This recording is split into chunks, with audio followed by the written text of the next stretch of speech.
welcome back to another episode of Billy Ho Sports, continuing our coverage of Saratoga Travers Week. That is our destination. Today we feature the Grade 1 Personal Ensign, which is a Breeders' Cup Challenge race for the Distaff crew. The Grade 2 Lake Placid is also it's the sole turf race on the stakes undercard. So that one's a Grade 2 test going a mile. Oh, new to the channel, split the pot bet. It's a weekly draw we've been doing from the list of the commenters to all my videos for the week. If I draw your name, you win a free $20 bet on me that we split if we win. Check the description for details. That'll show you the races. Short version, if you're a subscriber, you're hitting that like button, leaving a comment, that gets your name in the draw. Use that hashtag BHS to help promote Billy Ho Sports. And give me a daily double for the Lake Placid and the Personal Ensign. Let's see what we got here. We'll start with the race number 7, which is the Lake Placid. So, like I said, we're going 8 furlongs, but it is on the inner turf. So, for fillies 3 years old, and we start with number 1, Play with Fire. Chad Brown. FYI, yeah, he's won this race a lot. 6 times since 2020, or he's won this race 6 times since 2018, and he's also won 4 straight, going for number 5 in a row. So, Play with Fire 2-1, Chad Brown. Flavian Pratt, obviously, rail post, 20% clip, high percent jockey, top-notch horse. Has not tested the graded stakes groups yet, but some pretty good ones. The Wild Applause was very, very close. Classic Q, pretty solid horse in her own right. She's not in this field, but Play with Fire looks really, really strong. She came off the 8.5 allowance at Keeneland to break through in the Hilltop. So she seems to be finding her way, going a mile now. Again, she got her first test July 3rd on the inner turf going a mile, and showed pretty well. Fast pace. Now we'll see how she does on the inside catbird seat. So I think she's got a very, very, very good chance to win. And this one is kind of a unknown wild card type horse. Ipa 9, and it's Philippe Sergob. He's a French trainer, specializes in young, like 2-year-old, 3-year-old fillies, turf.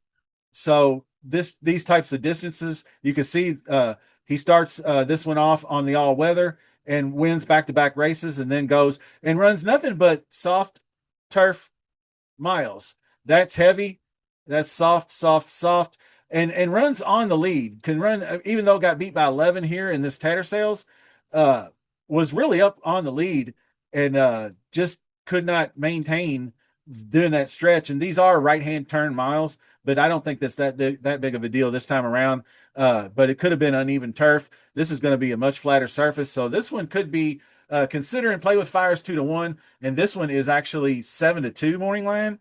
Somebody thinks a lot of this horse. Rapoli Stables, Irad Ortiz. So yeah, Rapoli probably, I guess he didn't buy it. It would have said where he bought it. But anyway, that's horse we'll definitely have to keep an eye on. So let's see. Joseph Lee trains Mayday Ready. I like this horse. 5-2 morning line. Had a stellar juvenile campaign down here. Jessamine winner, and ran second, missed by a length and a half behind Lake Victoria in the Breeders' Cup Juvenile Filly Turf. Then went over to Japan, and I just draw a line through that because you know there's no stats on it anyway. Lost by 8 lengths, finished 13th. Terrible. Then comes out, and I guess they really, really needed a debut out of her. They didn't pull her. They didn't scratch her. They thought, well, let's see how she runs against Nitrogen in the slop. But she just really, Bessie Abbott ran third. I mean, that's draw another line through that. She only got a 65 speed figure, but maybe it helped her get a little fitter. And she came into the 9 furlong Belmont Oaks and ran 4th, a respectable 4th. Did lose by 4 lengths, but it was Fione, it was Nitrogen, it was Opulent Restraint. So all 3 of those fillies are extremely strong contenders. So I like her chances to get a good trip here with Jose aboard. The Tory finally gets kicked off the mount, and now you got a jockey on here that can get it done. So Mayday Ready is definitely in the mix. Warming is not warming up to this one. It says 6-1 is a closer for Grand Motion. She did have the setup right here, and then just never fired.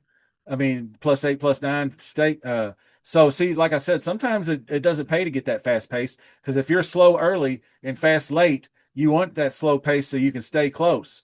So she was able to close the deal there with Marin aboard. But I don't. I'm not seeing it. I'm not seeing Scarlet Sands either. 10-1, riding a three-weight race win streak for Carlos David. The Miss Gracie was the latest win. That was actually all weather, so he's going from the all weather back to the turf here. I don't know how he does in that department, but moving up in class, and he's got 4% wins in 21 starts. Not good. So I think she's in over her head.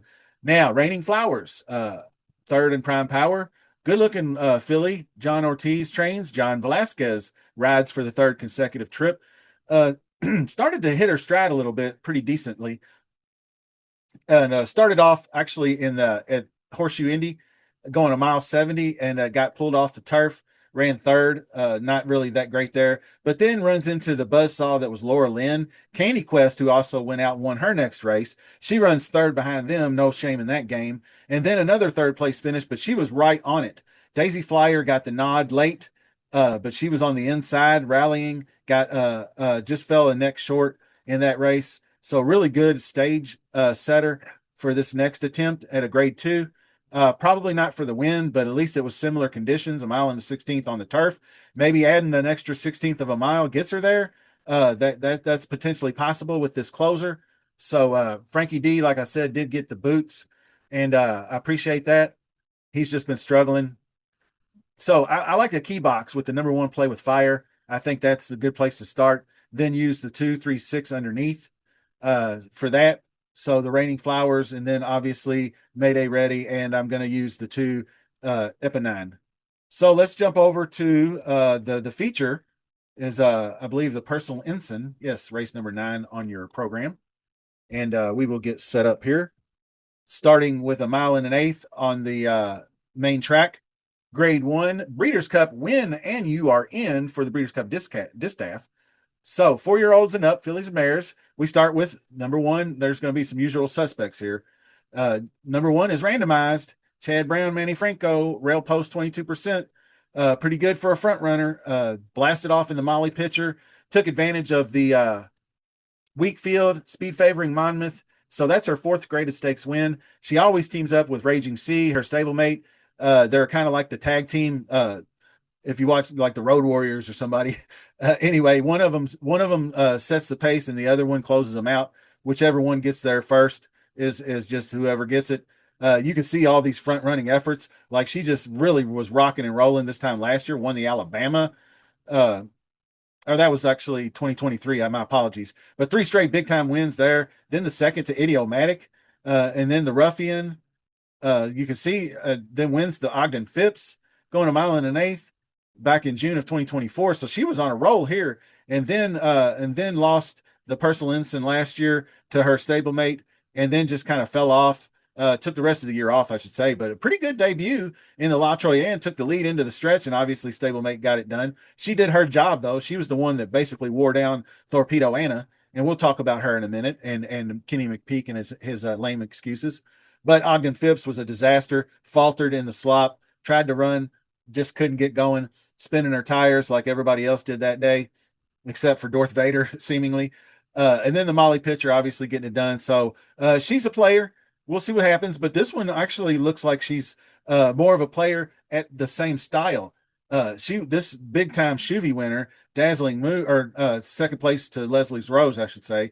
Ogden Phipps second place, DuPont second place. Pretty good run here at Saratoga, going a mile and an eighth. So gets out on the front and jams. I mean, that's some pretty good early speed figures. 101, 111, and then held to 91 down the stretch. So if she's tightening it up, not this time filly, she's going to be dangerous because you can see she's got every bit. If she runs that 111 and that 110 E2, she's faster than randomized. So that's an interesting take. Jose Ortiz, the fourth straight time he'll ride. So I like that one. Good underneath play. Raging Sea looking to bounce back. Big win in the La Troyenne, but really just kind of got complacent or something after that. Ogden Phipps was no good, and the Chuvy was no good. Got beat by 13 lengths on a fast track in the Chuvy.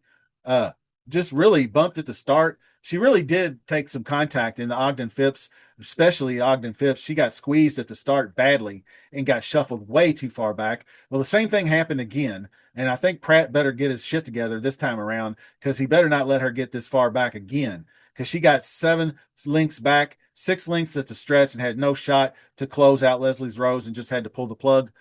So we'll see what she's got here. She does have 3 wins and 8 starts at Saratoga. Now we got Darth Vader.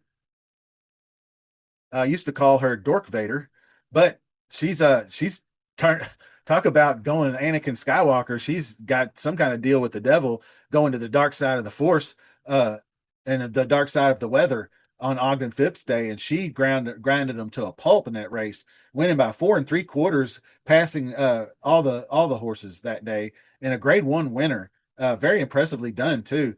Almost won the Acorn, missed Pretty Mischievous by a head. So she does show up. She just doesn't always look her best when she does, but with the right trip, she can definitely surprise you. So I wouldn't count her out. Now, Bernie takes charge. This is the 20-1 long shot, obviously.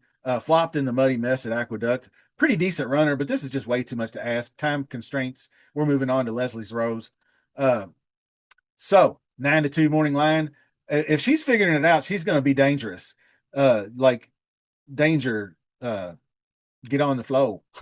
So anyway, Ashland winner. Then she just hadn't tasted it since. The 102 and the Vagrancy was her first start of the season. And then you can draw a line through the Ogden Phipps, and then she mashes a career best 108, going a mile and an eighth in the Chuvy. So she really powered home down the stretch for Todd Pletcher. Irad Ortiz stays aboard. She's I'd almost put her ahead of Torpedo Anna on just a slightly, maybe my recency bias is showing through, but her recent form looks pretty damn good. 108. Haven't seen Torpedo run one of those since the Breeders' Cup Distaff. So, still waiting on that one, but I think she's due for one of these. I really hope she is. She's 6-5 and going to be your favorite. Obviously, the La Troyenne was a disaster, and this is what Kenny McPeak said. He said this hard bump she took around the first turn, he called it the equivalent of a flagrant 2 foul in the NBA. That can almost get you ejected. So she goes by and just gets like her tail end slapped basically a little bit. She doesn't really take that much contact. She did take contact, but it didn't keep her from being right there. If you look, she's 3.5. I mean, she's second by a length at second call. She's right there amongst the leaders. So, she just starts to fade right here as they hit the stretch. And then she just got tired. I think he got too complacent with her. She came out and won her first 2 graded stakes races with ease without having to be asked too much at a speed favoring track meet at Oaklawn, and just had it all her own way. And then this was her first real test, and she just wasn't in shape. 69 late pace is pitiful. So what he did was he tightened her up, got her out in the fleur-de-lis, and she won by 3. 80 late pace, so she's improving. So he needs to have her fit and ready to rock from now on out. I don't want to hear any more excuses about flagrant fouls. If anybody can claim a flagrant foul, it was the Ogden Phipps trip that Raging Sea got. So anyway, we'll go ahead and stop it there. Using Torpedo Anna as the key box horse. So when I say key box, it obviously means it's a key horse on top, but it means it can finish in first, second, or third, and then the horses you use underneath can fill out the other positions. So I'm taking number 7, Torpedo Anna, for the key box, using with the 2, 3, and the 6, which is Leslie's Rose, and I do believe Raging Sea, and I'm going Dazzling Move over randomized. I'm going to think that Dazzling Move can fill out that third spot, and I do believe that Leslie's Rose and Torpedo Anna maybe Torpedo Anna gets kept off the board. I don't know. But if she comes to race, she's going to be there. And so is Leslie's Rose. I'd almost go with an exacta box for those two, 6-7 exacta as well. That's kind of how it feels about it. So that is the show. Now, that covers our undercard races. So stay tuned for the big Wednesday show. That's the Pick 5 show. That's where we'll do the split the pot draw. So set your notifications so you don't miss it. You have to be subscribed to the channel to win. You have to leave that comment to get your name in the draw. Click that like button on your way out, and we'll see you soon.